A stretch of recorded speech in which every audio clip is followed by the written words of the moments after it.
মৃত্যুর ৩ দিন আগে মৃত ব্যক্তির ভিতরে এই ৩টা আলামত দেখা যায়। আমাদের তো প্রত্যেককে এই দুনিয়া থেকে বিদায় নিতে হবে। কেউ তো আমরা এই দুনিয়ার জমিনের ভিতরে থাকতে পারবো না। অনেক মানুষ রয়েছে দেখবেন যে দুনিয়া থেকে বিদায় নেওয়ার আগে তারা বিভিন্ন মানুষের কাছে চলে যায়, তার কাছ থেকে মাপ চায়, বা বিভিন্ন মানুষকে বলে যে দেখো আমি চলে যাচ্ছি, দুনিয়া থেকে বিদায় নিয়ে চলে যাচ্ছি। এই যে তোমার যে আত্মীয় স্বজনগুলো রয়েছে, ছেলেদেরকে ডাক দিয়ে বলে তোমরা তোমার মাকে দেখে রেখো, তোমার যে ভাই বোন আছে তাদের খেয়াল রেখো। বিভিন্নভাবে মানুষদেরকে বলে বেড়ায়, কারণ মৃত ব্যক্তি যখন দুনিয়া থেকে বিদায় নেবে তার ভিতরে কিছু লক্ষণ দেখা যায়, বা ইমানদার ব্যক্তি তারা এটা বুঝতে পারে। তো বিভিন্ন বাড়ি থেকে বেড়ায় আসে, মানুষের কাছ থেকে মাপ চেয়ে আসে, তো মানুষের সাথে ভালো ব্যবহার করতে থাকে। তো এটা তো তার ভিতরে লক্ষণ প্রকাশ পায়, এবং কিছু লক্ষণ তার ভিতরে দেখা যায় যেটা মানুষও বুঝতে পারে। তো কোন লক্ষণগুলো দেখা যায়? ৩-৪ ভিতরে ১ নাম্বার এবং প্রথমটা হলো তার খাওয়া দাওয়ার পরিবর্তন লক্ষ্য করবেন। দেখবেন যে সে আগে যেমন খাইতো তার থেকে খাওয়াটা কমে গিয়েছে।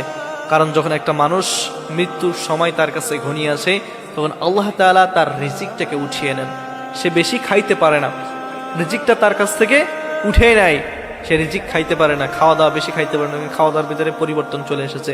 আগে যা খাইতো এখন অত আর খাইতে পারে না, একেবারে খাওয়া দাওয়া টোটালি কমে গিয়েছে, বেশি খাইতে পারে না।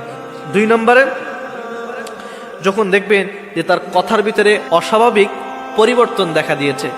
আগে একটা সময় কত কথা বলতো, মানুষের সাথে কেমন ধরনের কথা বলতো, কিন্তু এখন দেখবেন যে বিনয়ী হয়ে গিয়েছে, কিংবা মানুষের কাছে ভালো ভালো কথা বলতেছে, আত্মীয় স্বজনের কাছে মাপ চেয়ে যাচ্ছে। কারণ তার ভিতরে এই পরিবর্তনটা লক্ষ্য হয়ে যায়। সে নিজেই বুঝতে পারে যে হয়তো আমি দুনিয়ার জমিনের ভিতরে বেশি দিন বেঁচে থাকবো না।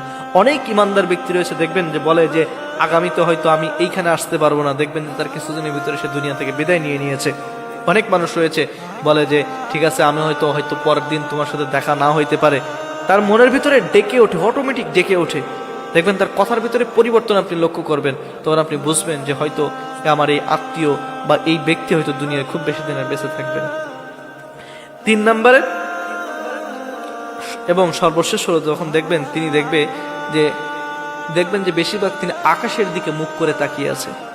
কারণ এই দুনিয়ার সমস্ত মোহ তার থেকে উঠে যাবে, সেই দুনিয়ার কোনো কিছু তার আর ভালো লাগবে না।